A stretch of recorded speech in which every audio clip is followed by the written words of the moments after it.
Good morning. This is Honors Pre-Calc. This is the fourth lesson on limits, and we're going to talk about infinite limits and limits and infinity, and there is a difference. Infinite limits are where the value of the limit approaches infinity or negative infinity. In other words, could possibly be unbounded. Limits at infinity would be questions asking what's happening as x approaches infinity or x approaches negative infinity.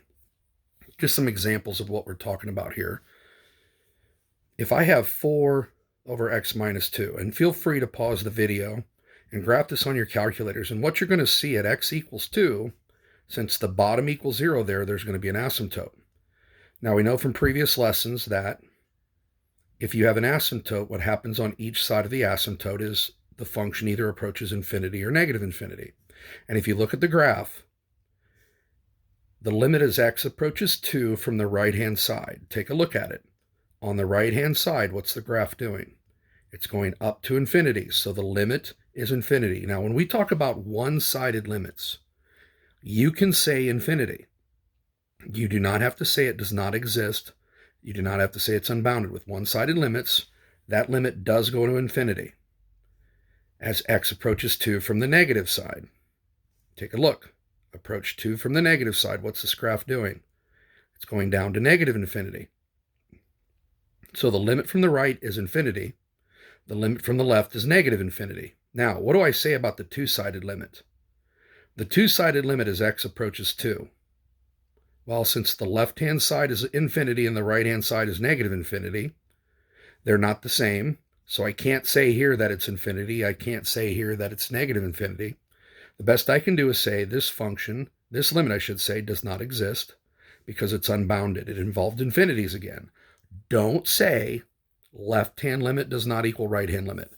The left-hand limit doesn't even equal anything. The right-hand limit doesn't equal anything. They don't equal numbers, so I can't say left-hand limit does not equal right-hand limit. Okay? So let's look at another problem here. This is negative 1 over x minus 1. Again, pause the video if you'd like to graph it on your calculators. But if you take a look at this graph, on the left-hand side, it goes up to infinity. So the limit as x approaches 1, the limit as x approaches 1 from the left-hand side is infinity. What's the limit as x approaches 1 from the right-hand side? Well, take a look. As you get closer and closer to x equals 1, on the right-hand side, it goes down to negative infinity. So my answer is negative infinity for that. Now, since the left hand and the right hand are not the same, I can't say anything about the two-sided limit except it does not exist. And what's my reason? Well, we had infinities, so you say it's unbounded. Now, a couple more examples here. These are pretty much the same graph except for a negative. This is the inverse square function. I have shifted it to the right one. So what you're going to see is you're going to see that asymptote at x equals 1. And on each side, this is positive no matter what. The top is positive, the bottom is squared, so it's positive. So the left-hand side goes to infinity, and the right-hand side goes to infinity. The right-hand limit, as x approaches 1, is infinity. The left-hand side, as x approaches 1, is infinity. Now, this is different than the previous two questions. These are both going the same direction. So when you talk about the two-sided limit, you're going to say infinity, because they both go to infinity. But we know with two-sided limits, if I say infinity, we know that limit does not exist and it's unbounded. So next year in calculus, if you're taking a test and I ask for the two-sided limit here, you would say infinity. But right after that, you would say it does not exist because it's unbounded. Okay? Up here, I couldn't say infinity or negative infinity. Here, I couldn't say infinity or negative infinity with the two-sided limit. I can do it here. Now, when I tack that negative on, what does that negative do? Remember, that's just going to reflect it through the x-axis. So this time, both sides are going to go down to negative infinity at that asymptote. So the right-hand limit is negative infinity. The left-hand limit is negative infinity. So what do I say for the two-sided limit? The two-sided limit, we're going to say negative infinity. And right after that, since I've said negative infinity, I say it does not exist because it's unbounded. Now, what we're looking at in every single one of these graphs are vertical asymptotes. Okay? What is a vertical asymptote? If you approach a value c, like here I approached 2, here I approached 1, here I approached 1, here I approached 1. As x approaches a specific value, if f of x approaches infinity or negative infinity from the right or the left, then the line, okay, x equals c is a vertical asymptote of that graph of f of x. Okay? And I'll put that in here, the line x equals c. Now, this is a theorem about vertical asymptotes. First of all, f and g have to be continuous on an open interval containing c. So just picture a value c here, and the open interval around it, it's continuous. If f of c does not equal 0, that's important. The top's not going to equal 0, but the bottom does. Remember, if the top equals 0 and the bottom equals 0, there's going to be a hole. But if the top it does not equal 0 and the bottom does, okay, then what you're going to have there for any function that's f of x over g of x, you're going to have a vertical asymptote at x equals c. So we learned that a long time ago. If the top and the bottom equal 0 at x equals c, there's a hole. If just the bottom equals 0 at x equals c, you're going to have a vertical asymptote. Now, here are some problems finding vertical asymptotes. These are actually pretty simple. What do you do to find vertical asymptotes? You set the bottom equal to 0, but you've got to be careful that nothing cancels. So this one's pretty simple. If I set the bottom equal to 0, obviously the 3 can't equal 0. Set x minus 5 equals 0, you get x equals 5. That is my vertical asymptote. Now, the other part of this, ladies and gentlemen, is this. Remember, if you're trying to find vertical asymptotes, you have to write x equals 5, not just 5. This one here, the top cannot be factored. The bottom can. That's a difference of squares. It factors into x plus 3 and x minus 3. You're supposed to set each one of those factors equal to 0, and we get x equals plus or minus 3. Those are my two vertical asymptotes. Let's skip the trig for now. If I take a look at this function, the top factors into x plus 4 and x minus 2. The bottom factors into x plus 2, x minus 2. Now notice the x minus 2's cancel. That would give me x equals 2, but that's not a vertical asymptote. That's a hole. That's why it's important that you factor the top and the bottom to see if anything cancels. The only one on the bottom that doesn't cancel is the x plus 2. So I said x plus 2 equal to 0. I'll get x equals negative 2. That is my only vertical asymptote. Again, it's not enough just to set the bottom equal to 0. You have to make sure that the factors don't cancel out, okay? Because if they do, like we did right here, x equals 2 would give me a hole. This one here, again, I got to make sure I factor the top. I can factor out an x. It's x times x minus 3. The bottom is already in factor form, essentially, because it's linear. Now, does anything cancel? Nope. So I'm going to take that x minus 1, set it equal to 0, and I get x equals 1. This is how you find, for rational expressions, vertical asymptotes. Now, what about trig? We talked about this when we were doing trig. The formulas are right here in these notes if you've printed them out. And we talked about these back when we first started talking about the graphs of tangent and secant, cotangent and cosecant. Tangent and secant have asymptotes at x equals pi over 2 plus pi k, where k is an element of the integers. We discussed that in some previous lessons this year. Cotangent and cosecant, they have asymptotes at x equals pi k, where k is an element of the integers. Now, I know this may be hard to read because it's written in orange, but basically here, we're going to take that expression, x over 3, that expression right there, and I'm going to set that equal to pi over 2 plus pi k. We did this before. So what happens here is I have to multiply by 3. So I get x equals 3 pi over 2 plus 3 pi k, and I've got to include k as an element of the integers. Those are my asymptotes for tangent. Okay? Now, I'm going to skip over the bottom of this page here, and I'm going to come back to it because I've got a few additional questions on this next page. What happens when you have a crazy function like this and it's cotangent? Don't worry about the -3. Don't worry about the 7. Those are vertical moves. That's a vertical stretch, a vertical reflection, a vertical shift. Those don't affect vertical asymptotes. This does. Set that 2x minus 4 equal to the formula for the vertical asymptotes, which for cotangent is pi k. We're going to add pi over 4 to both sides. So I get 2x equals pi over 4 plus pi k. Now, how do I get rid of that 2? I just divide by 2. Divide by 2 here, I'd get pi over 8. Divide by 2 here, I'd get pi k over 2, where k is an element of the integers. X equals this. That's my vertical asymptotes for this cotangent function. Now, secant has the same asymptotes as tangent. Set the inside of the function here equal to the formula. That's all you got to do. Subtract the pi over 6. You'll get pi over 3 plus pi k. Multiply by that 3.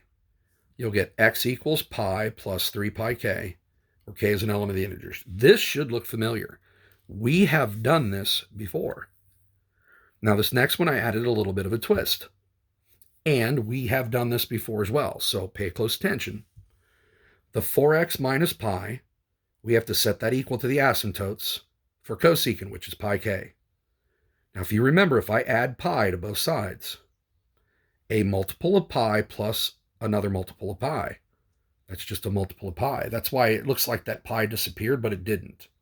I just took all of these pi k's and added pi to them. They'd still all be multiples of pi. Divide by that 4. You get x equals pi k over 4, where k is an element of the integers. Now, let's say you forgot that. That's totally fine. If you add that pi to both sides and you put pi plus pi k, I can't count that wrong. So again, if you add the pi to both sides and you write pi plus pi k, not even going to think about counting that incorrect. Divide by 4.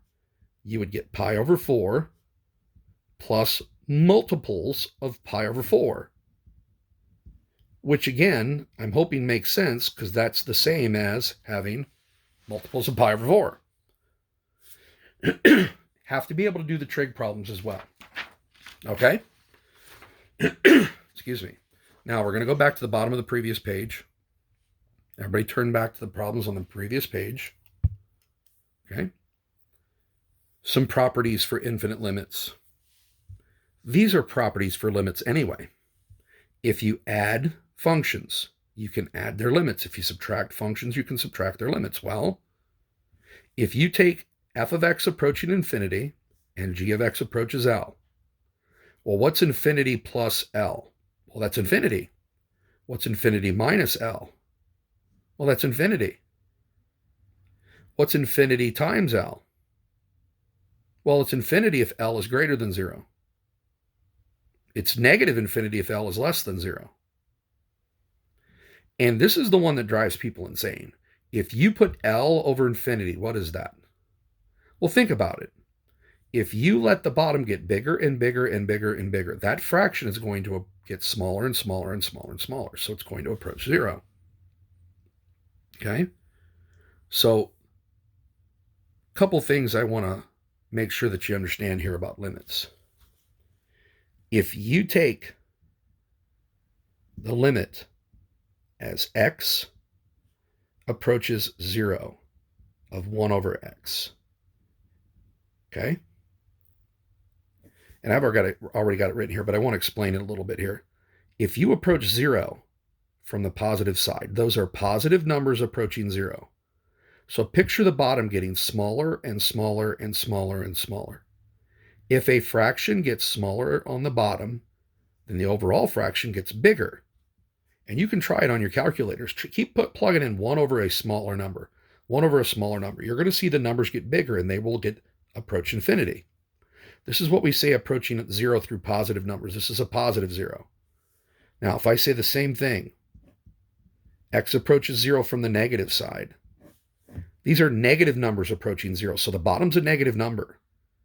1 over a really small negative number becomes really big negative numbers. It approaches negative infinity. That's what I had written here, and I hope that makes sense. Okay? It's just the opposite if x is approaching infinity for 1 over x. Well, if the bottom gets bigger and bigger and bigger and bigger, that fraction gets smaller and smaller and smaller and smaller. It approaches 0. If x approaches negative infinity, doesn't make a difference. If you have 1 over a really, really big number, whether it be positive or negative, it's going to go to 0. Try and remember those special limits that may help with some of these problems. For example, this one right here. If I let x approach 0, well, this would be 1. The limit of 1 is 1, plus the top, the limit is 1, the bottom approaches 0. Well, if you're approaching 0, think about it. If you have positive numbers approaching 0 and you square it, it's going to be positive. If you have negative numbers approaching 0 and you square it, it's going to be positive. So this is 1 over a positive 0. And what I mean by that is positive numbers approaching 0. Well, that's infinity. So this is 1 plus infinity. Well, what's 1 plus infinity? That's just infinity. Now, what if you are letting x approach 1 from the negative side? Okay? Be careful. If you plug in 1 here and you square it, you're going to get 1. 1 plus 1 is 2. The top's going to approach 2. The bottom, you have 1 over x approaching 1 from the negative side. Now think about this. Pick a number to the left of 1, like 0.9. 0.9 minus 1 is a negative number. 0.99 minus 1 is a negative number. 0.99999 minus 1 is a negative number. This bottom is approaching 0, but it's approaching 0 through negative numbers. So 1 over a really, really, really small negative number is going to approach negative infinity. But 2 over negative infinity, if you let the bottom get bigger and bigger and bigger and bigger, this fraction gets smaller and smaller and smaller and smaller. It approaches 0. Now be careful. This is where you have to know your graphs of your trig functions. As x approaches 0, what do you know about cotangent? The graph of cotangent at 0 has an asymptote. And remember, cotangent goes downhill like this. So this would be the graph of cotangent. Now, what happens on the right-hand side? It goes to infinity. If I had asked what's the limit as x approaches 0 from the left of 3 cotangent of x, what would you have said? You wouldn't say infinity. Look at the graph. You would have said negative infinity. So when you're doing trig problems, it's good to know what your trig functions look like. And the great thing right now when you're doing these assignments is you can use your graphing calculator. And you can graph it. Now let's jump back a few pages and do some extra practice problems with limits, with infinite limits. Now, remember what I said at the bottom is 0, okay? This is where you have to think, is it a positive 0 or a negative 0? I have negative numbers approaching 0. Give me a number to the left of 0. Well, negative 0.1, okay? Negative 0.01. Well, 7 times a really, really small number, 7 times a really, really small negative number is a really small negative number. And they're approaching 0. What's a negative divided by negative? Positive. What's 1 over 0 when we talk about limits? It's infinity. I hope that made sense. It really does make a difference when you're approaching 0. You got to make sure you decide, is it a positive 0 or a negative 0? And by that I mean, is it negative numbers approaching 0 or is it positive numbers approaching 0? Okay. So if I plug in 8, 8 minus 8 is obviously 0, but is that a positive 0 or a negative 0? Well, if I pick numbers that are approaching 8 from the left, give me a number just to the left of 8. 7.9? Well, 7.9 minus 8 is a negative number. 7.999? That's still a negative number. This bottom is negative numbers approaching 0.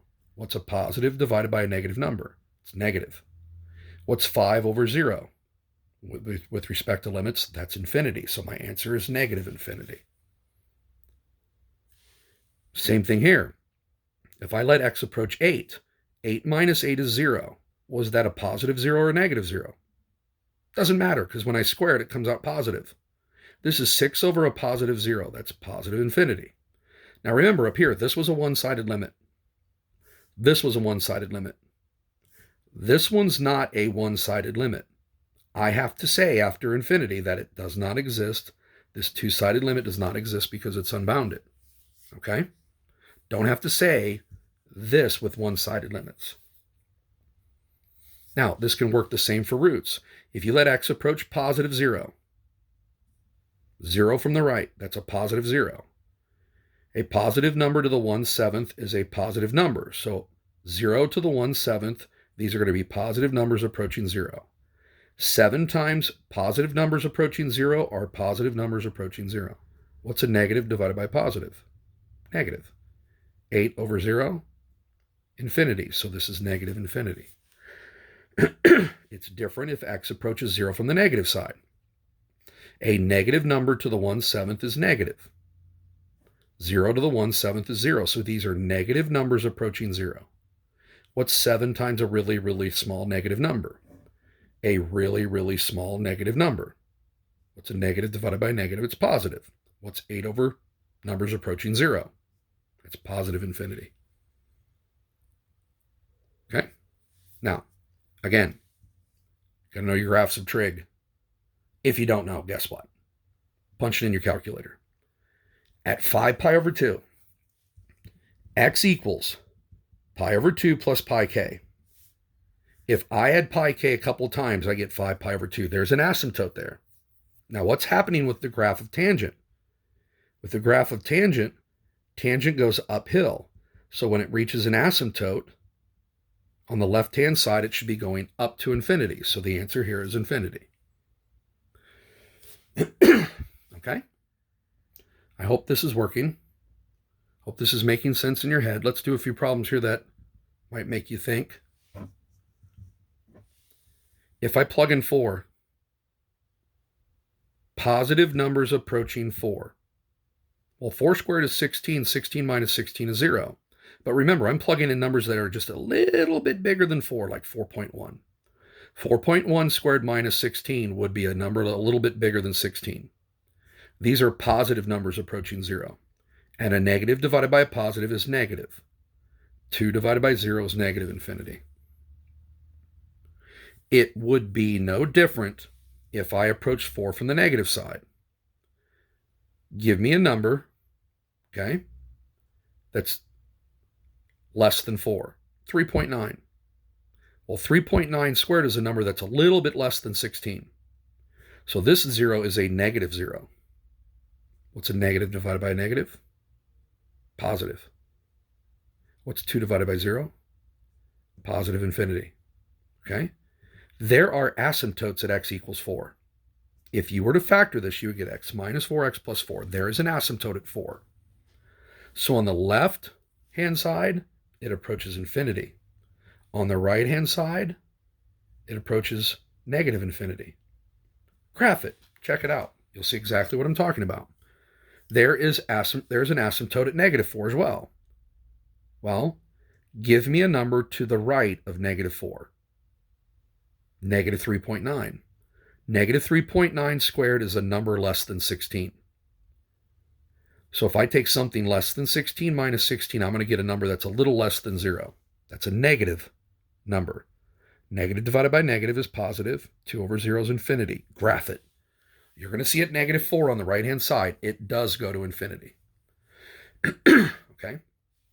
Now, same thing at negative 4. Give me a number to the left. Well, a number to the left of negative 4 may be negative 4.1. Negative 4.1 squared is a number bigger than 16. A number bigger than 16 minus 16 is a number that's a little bigger than 0. Positive 0. Negative divided by positive is negative. 2 divided by 0 is negative infinity. Okay? If you guys were to graph that function, at 4, there's an asymptote. At negative 4, okay, there's an asymptote. What would this graph look like? Well, it says if you approach 4 from the right, it's going down to negative infinity. This is what you'll see. As you approach negative 4 from the left, it goes down to negative infinity. It says it right here. In between, okay, if you graph this, you will see this piece come down and up. And it fits. As x approaches 4 from the left, it goes to infinity. As x approaches -4 from the right, it goes to infinity. Check your graph. I guarantee you that's what you're going to see. Okay? Now, let's let x approach 0 here. What's 0 squared? 0. What's 0 divided by 9? 0. Let's plug in 0 here. What's 5 over 0? Well, if it's a positive 0, look, positive 0, that's infinity. What's 0 minus infinity? That's negative infinity. Let's let x approach 0 from the negative side. Plug in 0 here, you get 0 squared is 0. 0 over 9 is 0. Now, if I let x approach 0 from the negative side, these are negative numbers approaching 0. 5 divided by a negative 0 is negative infinity. Minus negative infinity is like adding infinity. 0 plus infinity is infinity. Okay?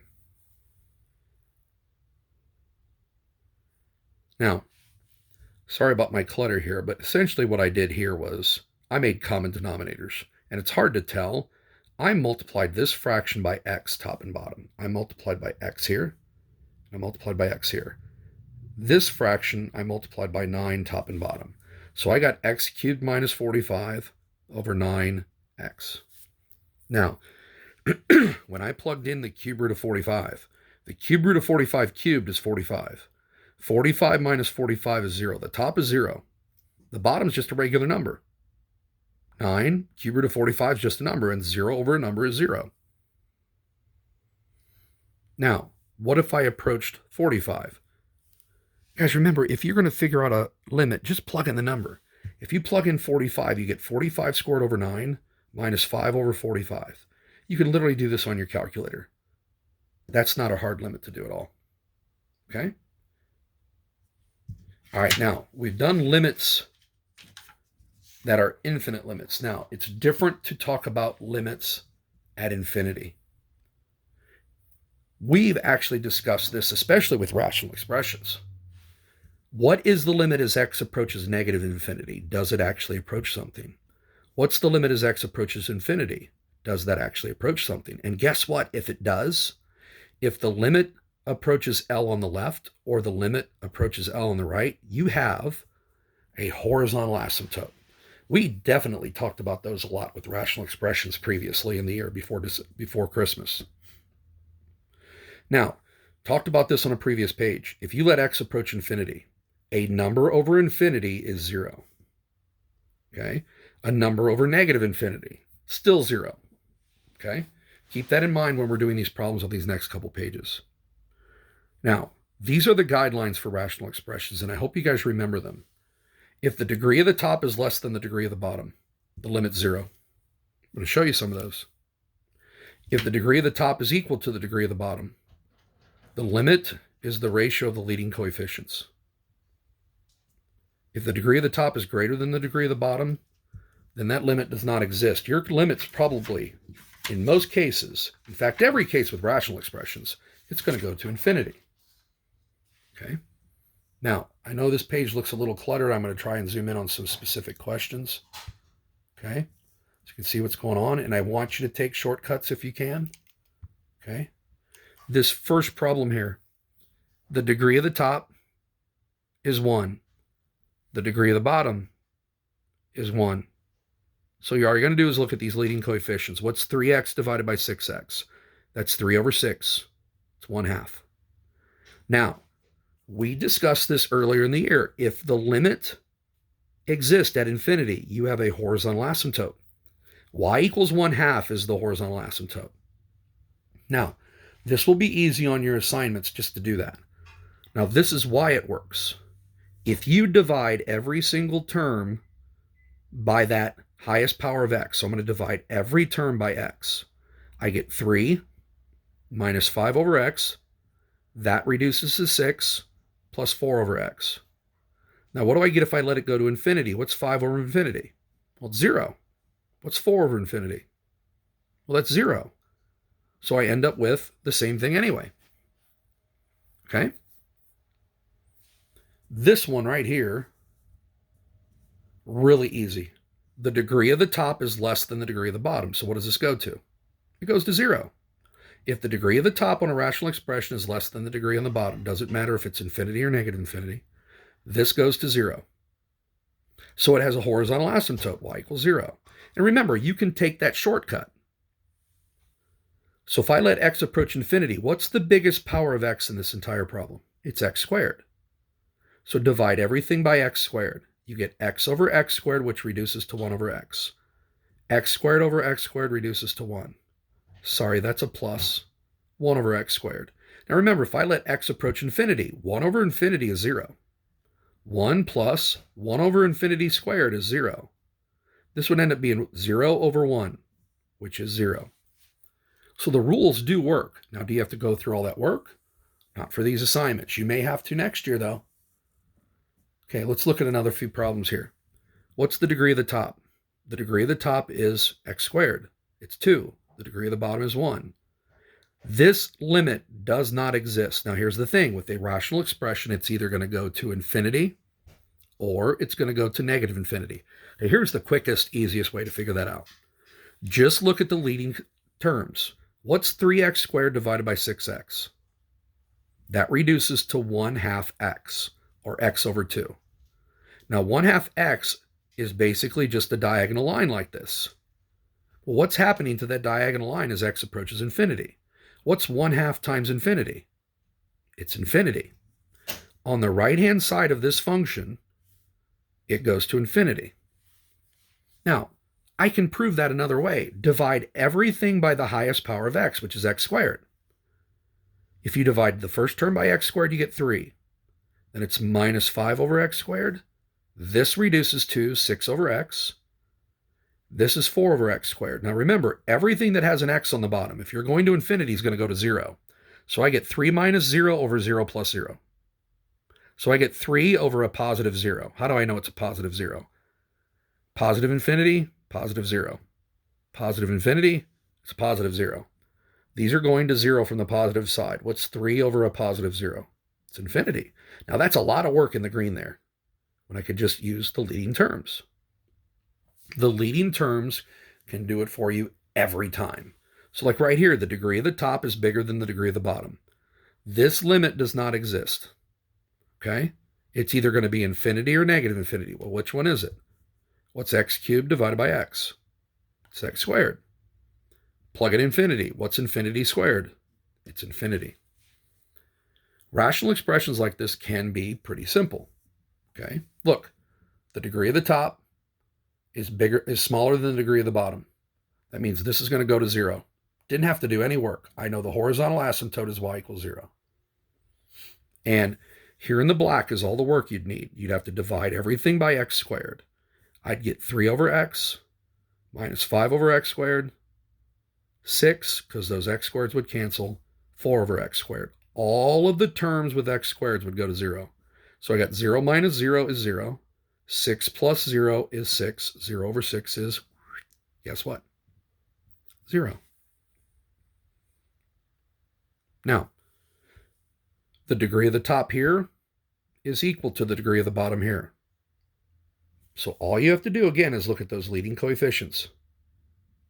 What's my limit? It's 2/5. That means the horizontal asymptote is y equals 2/5. Now, algebraically, how would you figure this out? Divide everything by x cubed. Take a look at all this work here. That would end up being 2. That has an x on the bottom, so that's going to go to 0.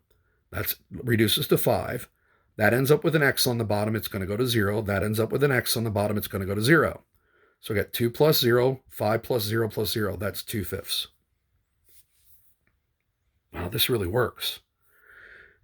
Now, I'm going to skip these two questions for now because this literally works with fractional exponents as well.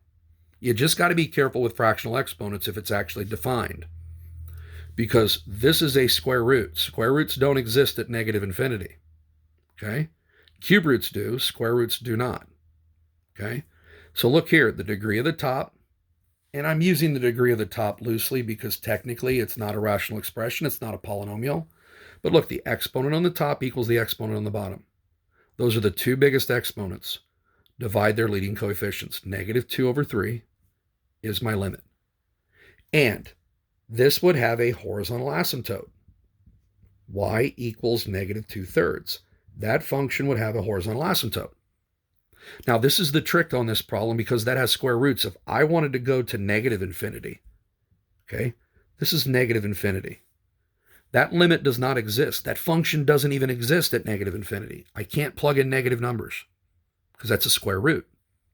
So be careful when you're doing problems with roots. Okay? This one here, the exponent on the top is bigger than the exponent on the bottom. So this is going to go to infinity or negative infinity. That's negative 2 over 3, and x to the 3/2 divided by x. Subtract the exponents, you'll get x to the 1/2, or radical x. We'll plug infinity into that. What's the square root of infinity? Infinity. What's infinity times a negative number? Negative infinity. This one does not have a horizontal asymptote. This one on the right-hand side goes to negative infinity. Well, what happens on the left-hand side? Ladies and gentlemen, at negative infinity, you can't do that. You can't take the square root of negative infinity. Okay? So if I wrote the same function, but I said negative infinity, the limit does not exist. Okay? And one more problem dealing with the exponents. That exponent is 1/2. It is less than the exponent on the bottom. This one goes to 0. This has a horizontal asymptote at y equals 0. Okay? If I'm going to negative infinity, sorry, it's hard to see my negative there. You can't take the square root of a negative. Again, that does not exist. Okay, everyone? Now I'm going to jump back to those previous two questions up here. We talked about this way back when we first talked about limits. I threw these in as well. What do you do when x is in the exponent? Ladies and gentlemen, that's an exponential. Exponentials are pretty simple. On one side, they're going to go to infinity or negative infinity. On the other side, they're going to level off at an asymptote. Well, 3/4 to the x. Remember, if the base is less than 1, that's exponential decay. This function goes downhill as you move to the right. So as x approaches infinity, this limit is 0. And we already know our exponentials have horizontal asymptotes. The horizontal asymptote here is y equals 0. Now, if I had said negative infinity, what would your answer have been? You're right, it's going to infinity. Now, this is 5 over 4 to the x. This is 5/4 to the x. This is an exponential. 5/4 is bigger than 1. So this is going to be exponential growth. So what's the limit as x approaches infinity? It's infinity. See, on the right, it goes to infinity. Now, what if I had said negative infinity there? What would you have said? You would have said what? 0. Because this does have a horizontal asymptote, but it has a horizontal asymptote on the left. I would have had to do the limit as x approaches negative infinity of 5/4 to the x. Then that would have equaled 0. Hope you can see what I'm talking about with the exponential functions. Okay? Exponential functions have horizontal asymptotes. Now, let's get a little crazy here. Okay? What am I going to do with a problem like this? Some people in calculus caught on to this real quick. Well, they said, look at the leading terms. The leading term on the top is 1. I should say 1x, so that has a degree of 1. And they said on the bottom, the leading term is x squared, but it's under a radical. What's radical x squared? Well, that's x. Well, what's x over x? It's 1. This has a horizontal asymptote at x equals 1. Now, here's the work. What's the highest power of x you see in the whole problem? It's not x squared. It's x to the first, and this is radical x squared, which is x to the first. I'm going to divide the top by x and the bottom by x. You can see in the blue there, I divided the top by x and the bottom by x. X over x on the top is 1. Now, in order to get this x under the radical, x is the same as radical x squared, so long as x is positive, which it is. X is approaching infinity. So I put radical x squared, that's the same as x when x approaches infinity. So what's x squared over x squared? It's 1. And then I've got 4 over x squared. If I let x approach infinity, that's 4 over infinity squared, which is 0. 1 plus 0 is 1. Square root of 1 is 1. 1 over 1. The limit's 1. Now,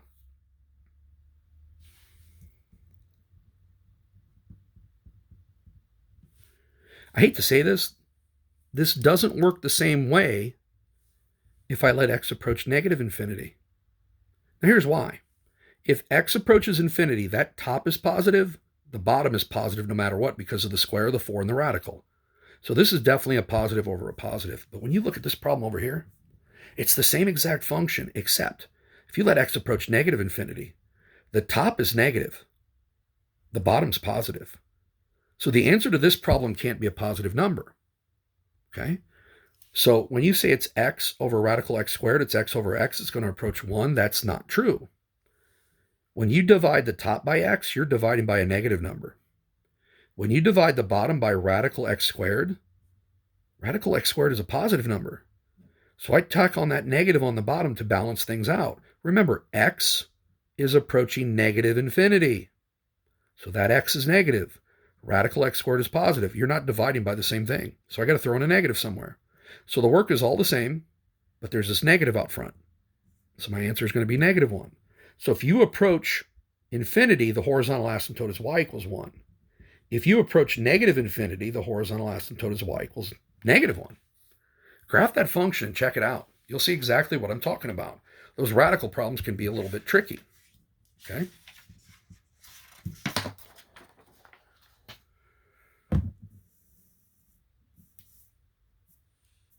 All right, some more practice problems here. I have to zoom out a little bit. How would you do this question right here? X is approaching infinity. Well, the leading term on the top is 2x. The leading term on the bottom is radical x squared. That's 2x over x. Everything's positive, so that approaches 2. This has a horizontal asymptote at y equals 2, but that's on the right-hand side. Now, what did I do to figure this out? Look at the work. I divided everything by x. I divided that by x to get 2. I divided that by x to get 3 over x. Now on the bottom, if I divide by x, it's the same as dividing by radical x squared. So I divide by x squared underneath the radical. I get 1 plus 7 over x squared. And we know the problems with, or the terms with x on the bottom are going to go to 0. So see the 2 over radical 1, it approaches 2. Now, it is different if you're going to negative infinity. Mr. Hermiller, why? Because at negative infinity, x does not equal radical x squared. Radical x squared is positive. As you go to negative infinity, x is negative. So how do you make them equal?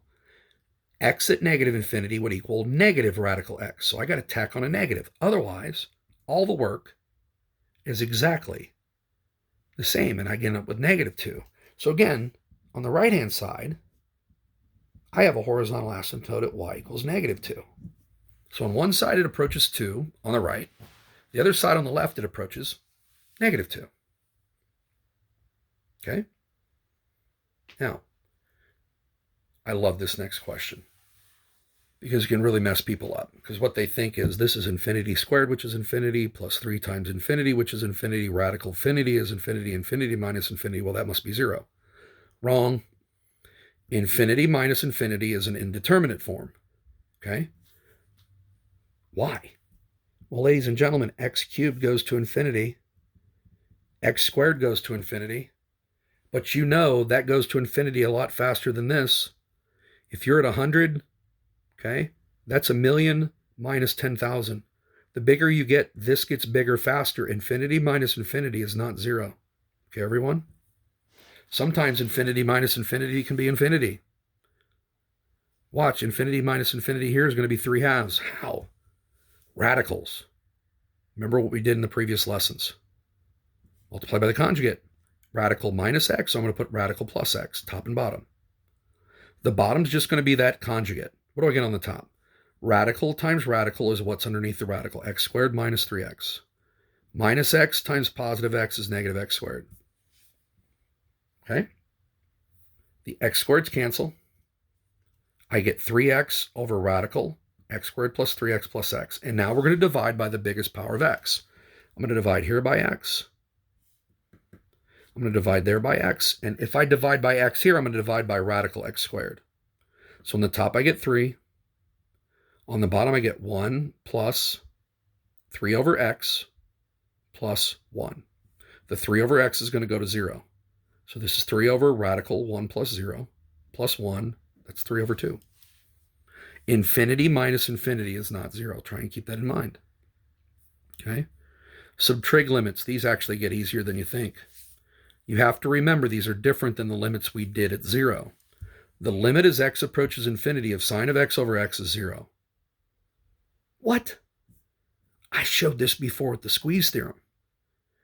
Sine, its values have to be between -1 and 1. We'll divide everything by x. -1 over x as x approaches infinity goes to 0. 1 over x as x approaches infinity, okay, goes to 0. So sine of x over x by the squeeze theorem has to go to 0. And you can prove it the same way with cosine. And I wrote these off to the side. I want you to remember, sine of x over x approaches 1 when x approaches 0. But sine of x over x as x approaches infinity goes to 0. Look at the difference between the two. This one goes to 0. That one goes to infinity. This is a formula we used at 0. This is a formula we used at 0. Make sure you understand these are different than these. These are going to infinity. Check out the graphs. You'll see as you go off to infinity, this graph goes up and down, but the up and down gets less and less and less, and it actually approaches 0. The oscillations approach 0. So does it matter if I throw a 2 in there? Nope, it does not. It goes to 0. So if this was sine of 3x over x, it would go to 0. If it was sine of 2x over 3x, it would go to 0. It doesn't matter what numbers I throw in there. This one here, what do? If I plug in infinity, I'll get infinity over what? I don't know.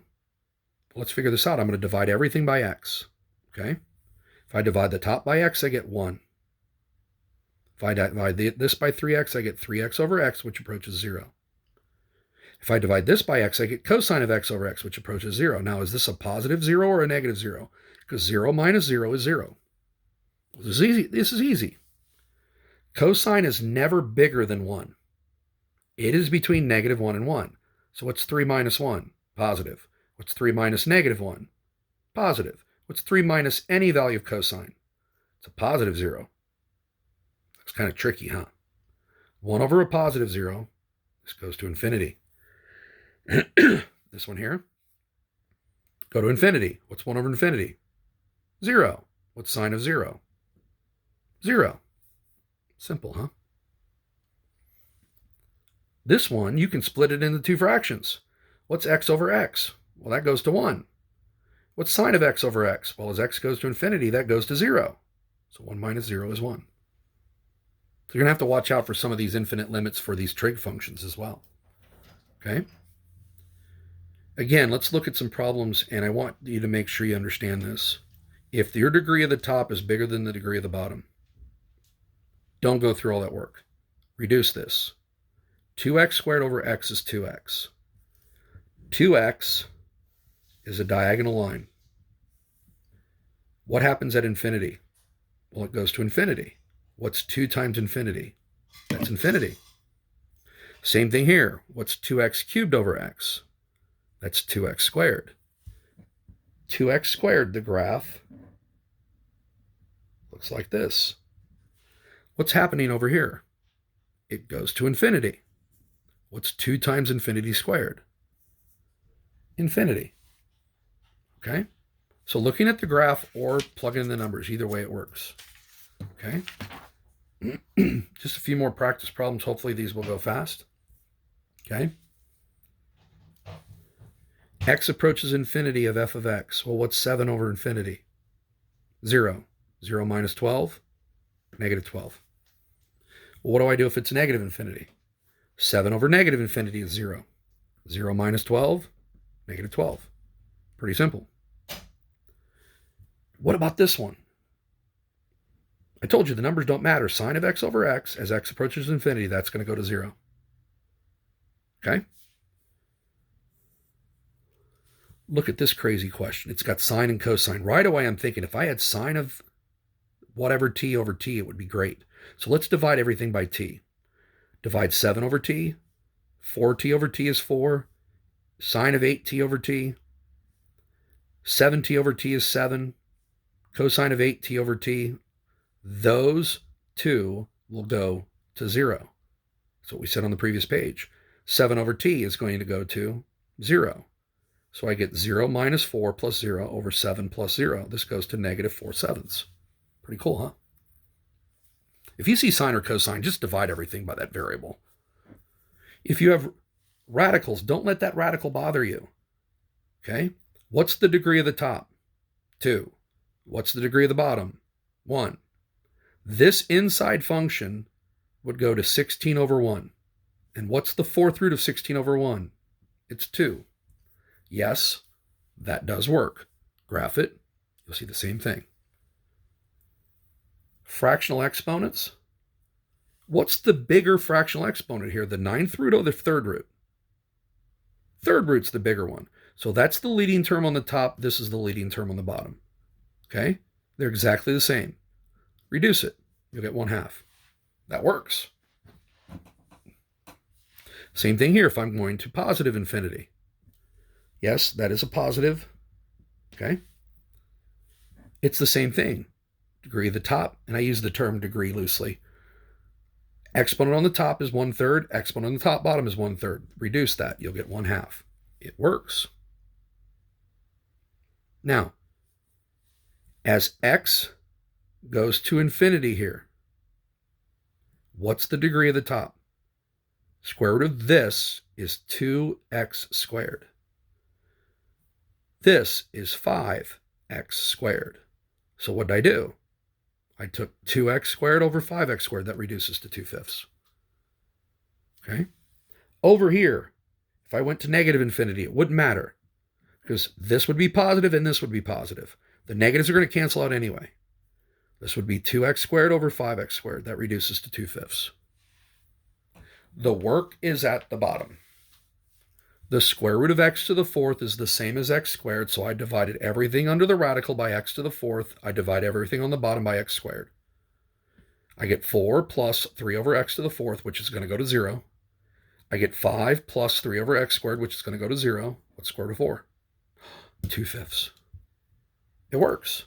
Now, I know this was a long lesson, but hopefully this helps make sense of limits that go to infinity and limits that occur at infinity. Different. An infinite limit is a limit that equals infinity. Limits at infinity are things like this. Okay? Hope all of you are doing well. All of you are safe and healthy. I miss all you guys. Herm Dog out.